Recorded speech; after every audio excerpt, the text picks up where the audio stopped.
Welcome to Combat Sports Talk, a podcast dedicated to UFC and Bellator discussion, the MMA community, and combat sports in general. My name is Ryan Smith, and I am here to talk to you about what's going on with the podcast. So last week I was in Munich, Germany, freezing my tail off, and the time zones made it almost impossible for me to be able to do the show with KC and John.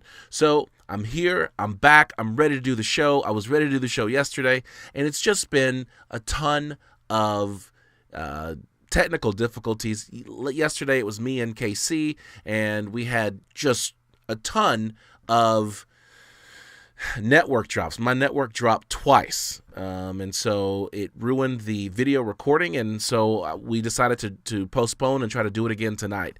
Tonight, we just dealt with all kinds of technical difficulties, and so, the guys are tired. It's late. We've been trying to do this for a couple of hours, and unfortunately, we do not have a show for you tonight. But I can tell you what we plan to talk about. We wanted to talk about Alan Crowder, because we didn't get to talk about UFC ESPN 1 with Henry Cejudo and TJ Dillashaw, so we want to talk about Greg Hardy and how he got disqualified for kneeing Alan Crowder. The thing is that we felt like that the heat that Greg Hardy was taking for his action was unwarranted, that it was something that happens in the octagon, but because of his history of abuse or alleged abuse, he's taking unnecessary scrutiny because of it. The fact is that we collectively felt like the UFC should not have put him, as green a fighter as he is, on such a big stage, that there's still plenty of time for him to work his way through the heavyweight division to earn that spot in such a prestigious location, that perhaps putting Cowboy Cerrone in that spot, the co-main event spot, would have been a better option. Of course, that's hindsight being 2020, but that's something that we thought might have been a better choice given the outcome of what happened. Of course, we talked about Henry Cejudo and TJ Dillashaw. Of course, everybody, specifically KC, felt like Henry Cejudo really did defeat TJ Dillashaw, even though he said he did not lose. Fact is, Henry Cejudo caught TJ Dillashaw, a fight that lasted 35 seconds, which did not meet the buffer factor, which means that TJ Dillashaw could have been knocked out 4.3 times in the 2 minutes and 20 seconds Bruce Buffer took to announce the fight. So, as we say, a fight should last at least as long as it takes to announce it, and this one didn't. But I don't feel like TJ Dillashaw should hang his head. I mean, it was one of those things where fighters get caught. When a fight lasts 35 seconds and you've got two elite fighters in the ring, it doesn't really tell you a lot about the whether or not one fighter is better than the other. It just says one fighter got caught, perhaps he was being sloppy, and that's what happened. I want to see this fight roll back to 135. I want to see them fight again, and where TJ Dillashaw can defeat or defend his title versus Henry Cejudo in his weight class where he feels comfortable. And if Henry can do it again, he deserves to be double champ. If not, well, then now we've got a conversation that we can really talk about, where Henry Cejudo can't win at 135 and TJ Dillashaw hasn't shown his ability to win at 125. So let's roll that back. Going on to Bellator 214, what I call the Red Crescent Stepchild. This was featuring Fedor Emelianenko versus Ryan Bader for the Heavyweight Grand Prix. This took place on January 26, 2019 at the Forum in Inglewood, California. Inglewood.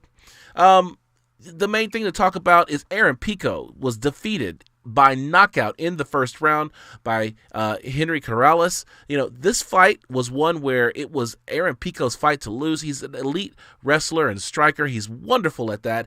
Rocked Henry Corrales, went in for the finish, and just committed, really kind of like Cody Garbrandt, and really just pinned his ears back and went forward and got caught. That's what happens. In the main event of the evening, Ryan Bader defeated Fedor Emelianenko, the last emperor, via first-round knockout with 35 seconds in the first round. Now, this is what we would call a buffer factor fail, but because Bruce Buffer does not announce fights in Bellator, we're going to call this the Michael C. Williams fail, and this was a buffer factor fail of 3.1. That means it took 110 seconds for Michael C. Williams to intro the fight. The fight didn't last very long, so Fedor Emelianenko would have been knocked out 3.1 times by the time Michael C. Williams finished announcing the fight. Let's go on to to a couple of headlines that I want to talk about. This is what we call finding the angles, and really want to talk about Ryan Bader. I mean, now he's the double champ, the first double champ of Bellator. Who should he be compared to? Everyone wants to see these crossover fights. Bellator has shown that they're willing to do crossover fights with Rizin, so why not get those talks in about Bellator having that fight with the UFC, seeing if they can put their double champ against one of the UFC's double champs, namely Daniel Cormier, especially given the fact that Daniel Cormier said that he wanted an easy fight right before Ryan Bader left for Bellator, and now we would see double champ versus double champ, the two biggest promotions in the world. Let's see what happens. The UFC's debut on ESPN Plus, I thought went fairly well. I enjoyed the fights. It was a nice way to watch the fights, and $4.99 wasn't that expensive for what you got. My thoughts on the UFC Legacy belt is that it looks like a toy. I mean, granted, it's new and it's going to take some getting used to, but all I could think of was UFC Fight Kit. Whenever I thought of it, and just seeing it on Henry Cejudo's shoulder, it's too awkward. I prefer the older belt, but maybe it will grow on me in time. Last thing on the ESPN Plus event, Stephen A. Smith. Everybody was giving Stephen A. Smith all kinds of trouble about how he was making comments about the fights. It was clear Stephen A. Smith didn't know the sport. He doesn't know it. But he said that he didn't know the sport. I guess the bigger question is, why would you have someone like Stephen A. Smith, who has such a polarizing effect on people, that's, and such a strong voice, at an event like this? And all I can say is that you do that because he is part of the ESPN royalty. And so when you put him in an event like that, it lends credibility to the sport, to the event, for people who watch ESPN and not the UFC. And so that's that kind of crossover personality that they're trying to get. And he admitted as much, that, hey, I don't know a lot about the sport. Dominic Cruz or John Anik and Daniel Cormier, you guys were, coaching me backstage. Hopefully I can do you proud and talk about this fight.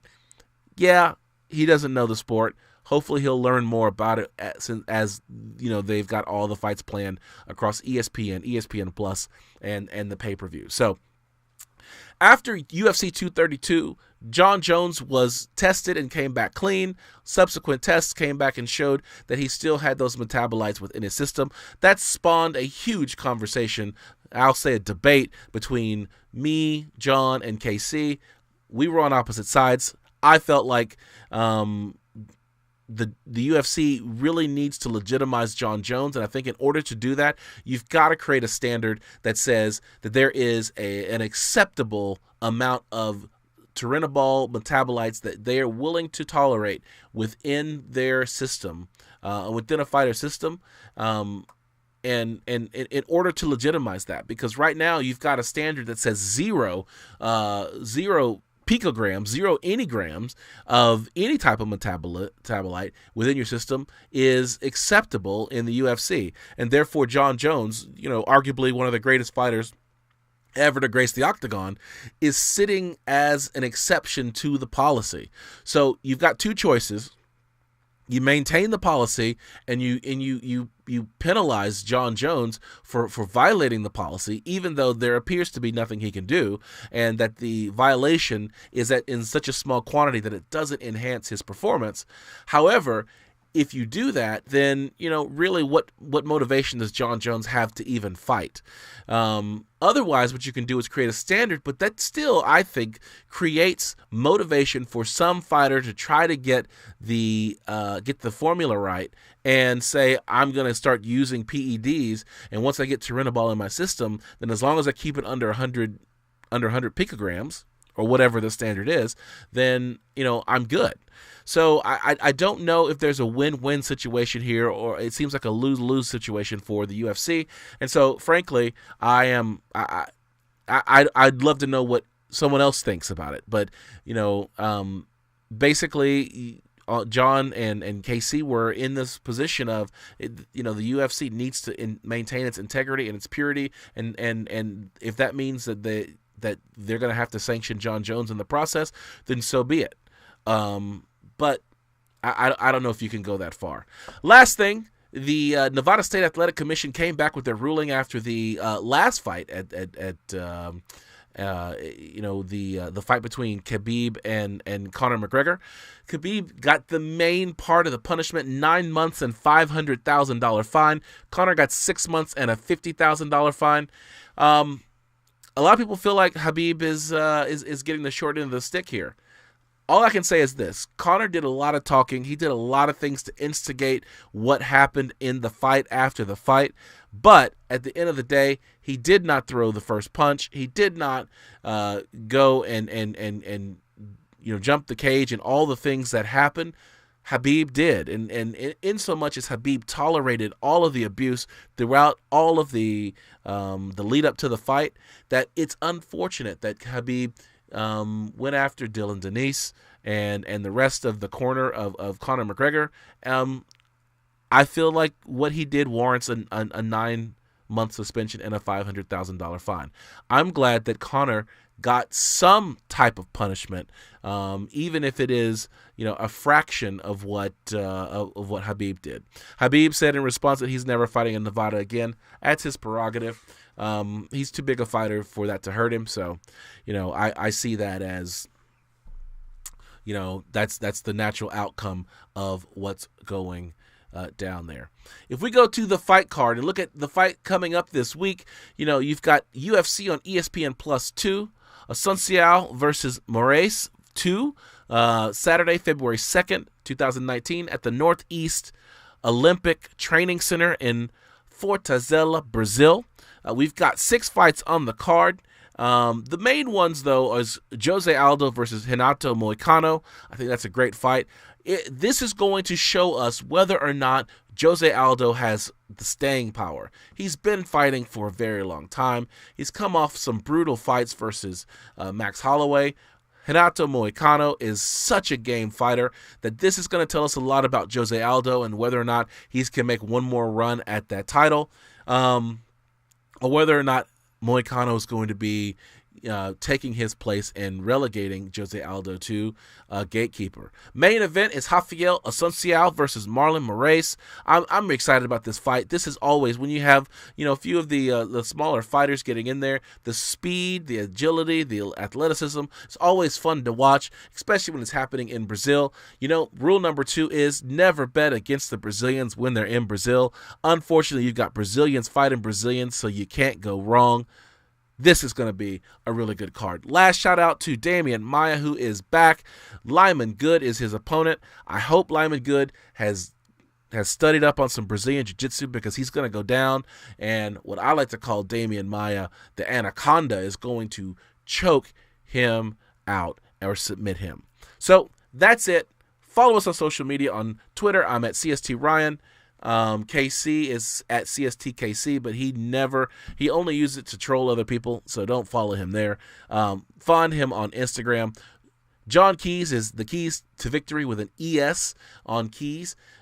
He's both on Twitter and on Instagram. He doesn't post much, but if you want to follow him, you absolutely can. You can check out our website at www.combatsportstalk.com, and you can also find us on iTunes, SoundCloud, Facebook, and Spotify. We have merchandise. You can get one of these shirts, Combat Sports Talk shirt. And, we have a new section for live events. We haven't done a live event in a while because I was out of town for the December one. The January one got canceled. So we're coming into February. We're finally going to get to see and hear from our double champ, George G Money Stallworth. All right. Let's go. Let's get this done. Our theme music is composed by Scott McCurry at scottdeancountry.com, and KC Onyebuchi produced our lead-ins. I want to thank you for joining us for an annotated version of Combat Sports Talk. For KC Onyebuchi, for John Keys, for George Stallworth, I'm Ryan Smith, reminding you, keep your hands up. Chin tuck. Go Bucs. Go Red.